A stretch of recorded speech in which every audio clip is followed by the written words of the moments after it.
Students, this is 11th zoology video class, chapter 8, part 1. Chapter 8, part 1, excretion. This is chapter 8, excretion. Reduced topics I shown here. You can mark it out. Introduction parts are there. 8.1 are there. 8.2, 8.2.1, 8.2.2, 8.3, 8.4, 8.6, 8.7. These are the topics are present in chapter 8, excretion. Students, take your textbook and just mark it out. This is for pure science zoology students. The next one I'll show you biological students, biology students, biomax students here. For biomax students, just take your textbook, just mark it out. Introduction parts 8.2, 8.2.1, 8.2.2, 8.3, 8.4, 8.6. So these are the topics are there for biozoology students 11th standard in chapter 8 excretion. Just take out your textbook and just mark it out. Then we'll continue.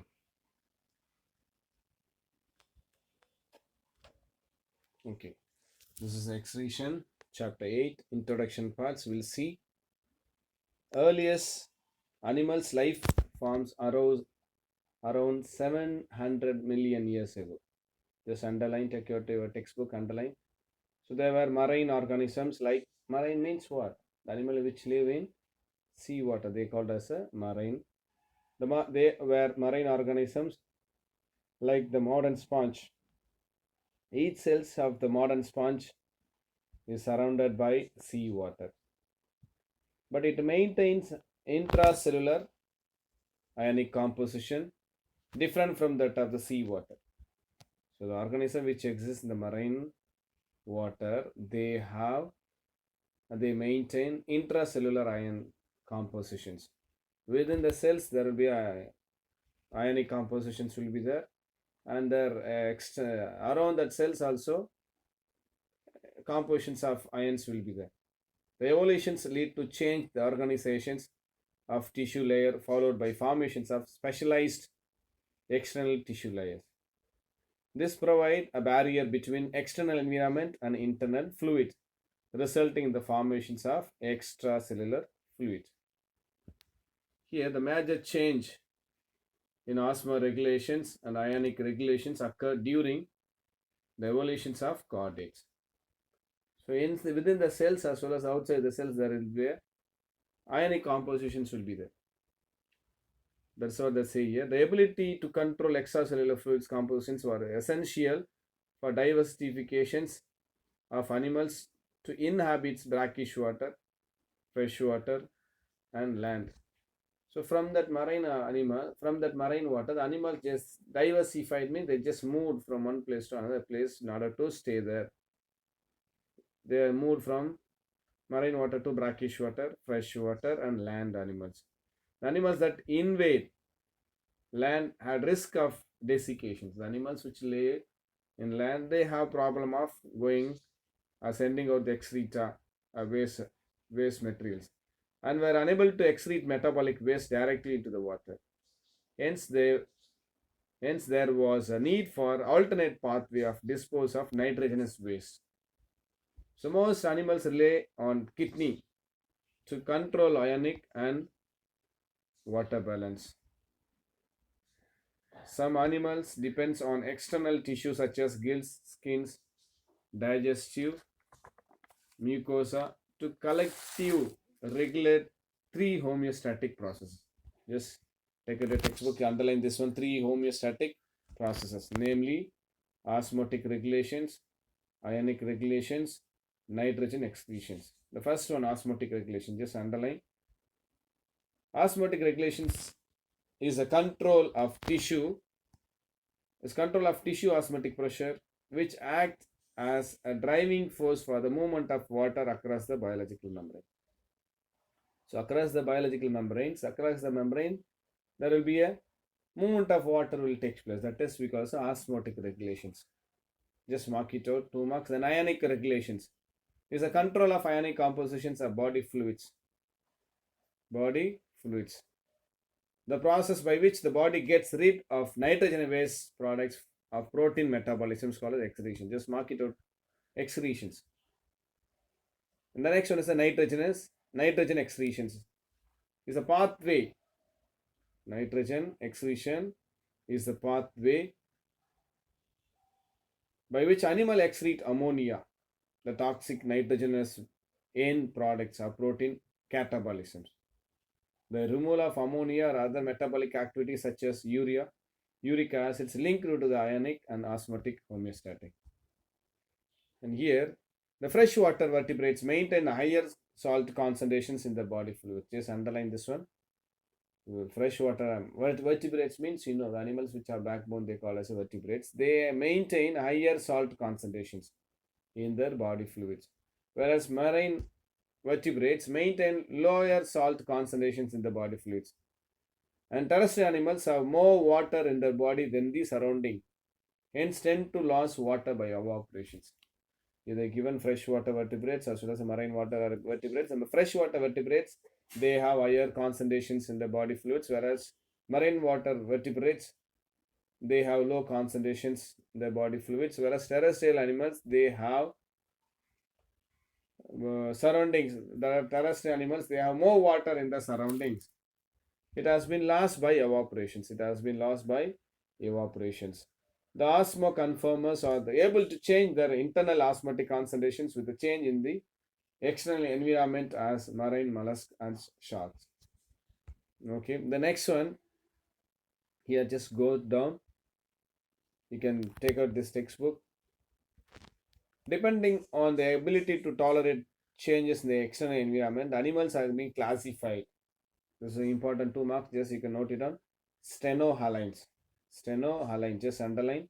Stenohaline animals can tolerate only narrow fluctuations in the salt concentrations. Example, goldfish. Just mark it out, important 2 marks, stenohaline. That animals can live only in the narrow fluctuations of salt concentrations. Which means the examples, goldfish and animals and all, they can live only in the small amount of salt concentrations. Whereas euryhaline, just underline, euryhaline animals are able to tolerate wide fluctuations in the salt concentrations. Whereas euryhaline means that animals can live in the higher salt concentrations. Example, Erythema and tilapia and salmon fish. Okay, the next one, the modes of excretions and methods of excretion. The excretory system helps in collecting nitrogen waste and expelling it into the external environment. That is because methods of excretion. Animals have evolved different strategies to get rid of this nitrogen waste. Okay, the ammonia produced during amino acids breakdown, just mark it out. Ammonia produced during amino acids breakdown is toxic, hence must be excreted either ammonia, urea, uric acids. Then here, the ammonia requires large amount of water for its eliminations. Underline this one, ammonia requires large amount of water for its eliminations. Whereas uric acids, being less toxic, can be removed by the minimum loss of water. And urea can be stored in the body for considerable period of time, as it is less toxic and less soluble in water than the ammonia. Just mark it, underline all these things, whatever I read so far. Ammonia requires large amount of water for eliminations, whereas uric acid, it needs only less amount of water, whereas urea can be stored in our body for considerable period. That's the 3 points important one. The next one, there is another 2 marks, you can note it down. Define or what is Ammonatelis. The animal that excretes most of its nitrogens in the form of ammonia are called Ammonatelis. The next one is one example again given. You can go through. The next one, uricotelic.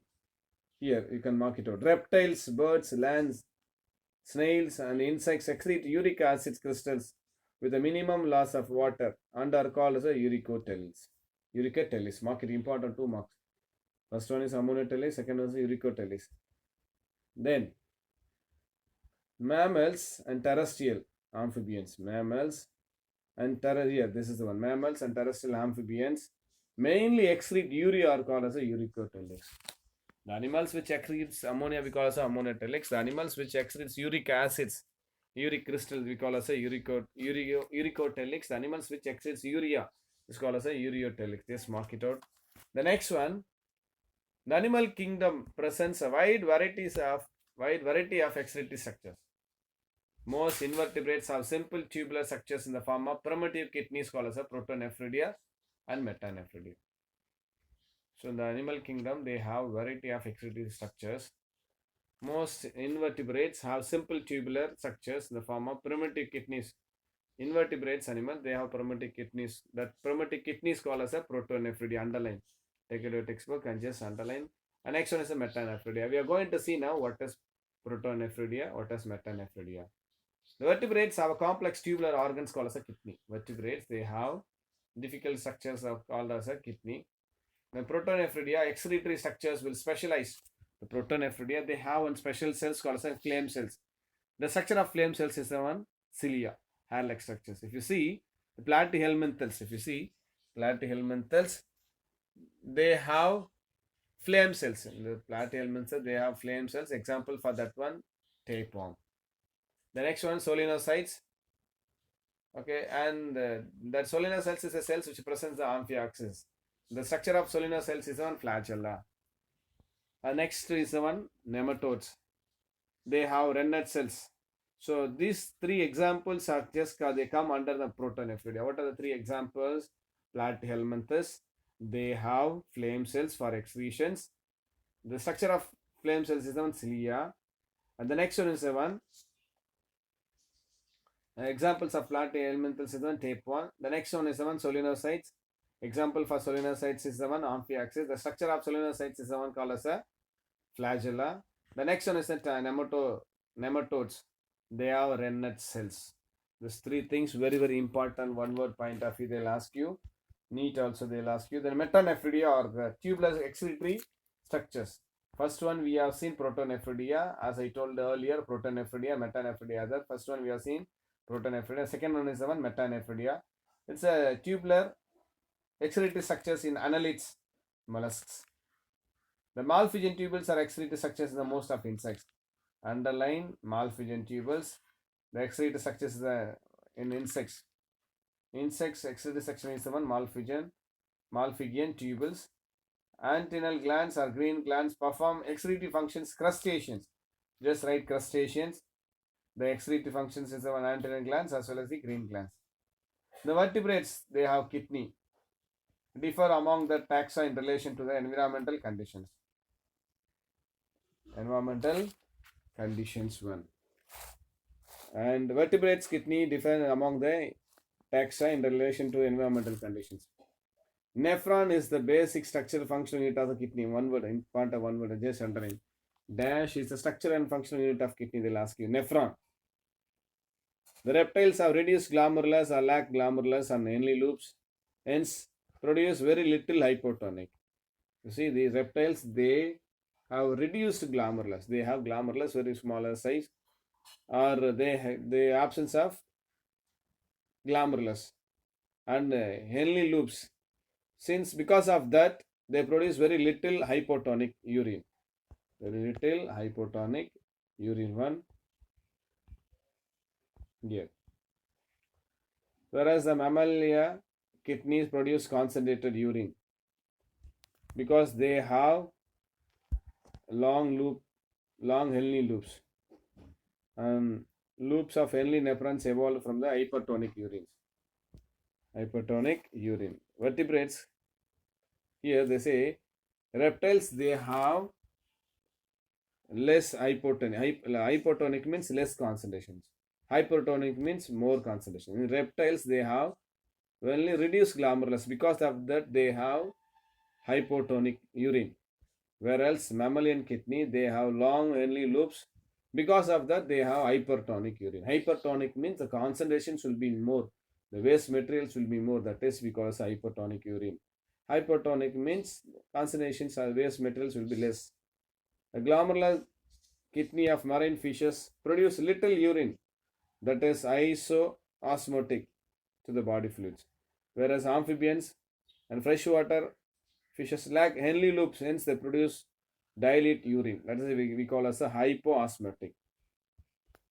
If their kidney parts, which means loop of Henle or Bowman capsule, are glomerulus, if they are very short, means they produce little the concentrated one. That is because hypotonic. The next one is the one here. The average bladder holds between 300 ml to 600 ml of urine. If urinary system is healthy, the urine may stay in the bladder for up to 5 hours before excretions. Okay, depending on the amount of liquid consumed. Now send signals to the brain when the bladder needs to be emptied. With these indications, one will feel urge to empty the bladder, urinary bladder. The muscles in the bladder wall is called as a de-drowser. Underline this. They'll ask you one word. Neat and letter. They'll ask you one word point of view. They'll ask you. The muscles in the bladder wall is called as a de-drowser muscles. Name of that muscles. One may suffer from a stress if the muscles supporting the bladder are weakened. A pelvic floor exercise helps to strengthen these muscles, de-drowser muscles. The next one is the one human excretory system. Here I'll show you the excretory system diagram. Here this is what we call as a human excretory system. Here the excretory system in human consists of a pair of kidney, pair of ureters. You can find pair of kidney, pair of ureters, then pair of urinary bladder. So urinary bladders are the pair of kidneys are there, pair of ureters are there, then urinary bladders. You cannot pair, single. Urinary bladders are there, and urethra. Yeah, the bottom one we can say urethra. These are the parts of presence here. So if you see, the kidneys are reddish brown in color. The shape of the kidney is the one bean shaped one. They present in the superior lumbar regions of the body, and the inner, the right kidney is placed slightly lower than the left kidney. So the right kidney is slightly placed lower than the left kidney, because the reason is they in that area they have liver organs. Because of that, the right kidney is just slightly lower than the left kidney. The each kidney weight has an average of 120 to 170 grams. The weight of the kidney, the average human beings, 120 to 170 grams. The outer layers of the kidney covered by the three tissue layers, three tissue supportive layers, namely called as a renal fascia, then perineal fat capsule and fibrous capsule.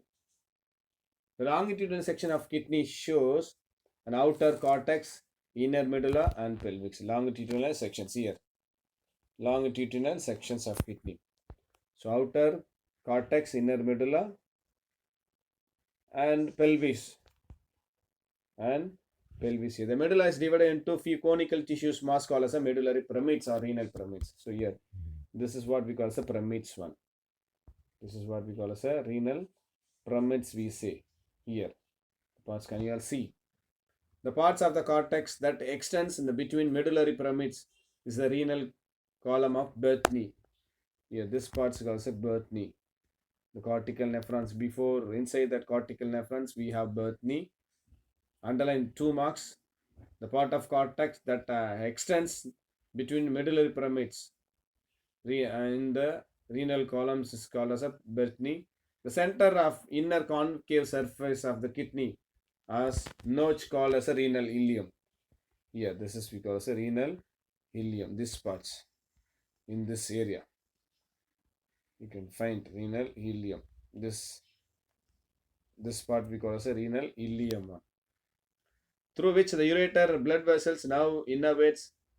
The inner to the ileum is broadly funnel shaped space called as a renal pelvis, which projections called as a calyxes here. This is what the calyx is. So the all blue color, there's a blood vessels, everything just connected and just comes here and just they form a calyxes. The renal pelvis is continuous with the ureter once it leaves ileum. The wall of calyces, pelvis, ureter have a smooth muscles which contracts rhythmically. The calyces collect the urine and empties into the ureter. This is what the ureter, this ureter parts. The calyces collect the urine and it just empties into the ureter, which is stored in the urinary bladder temporarily. The urinary bladder opens into the urethra. Opening to the urethra. Here, this is the urinary bladder. Once, if the nephrons inside that nephron, this is the kidney. Inside the kidney, nephrons will be there. Nephrons they collect. Okay, they produce that urine. Just they send through the ureter tube, which comes and stores in the urinary bladder.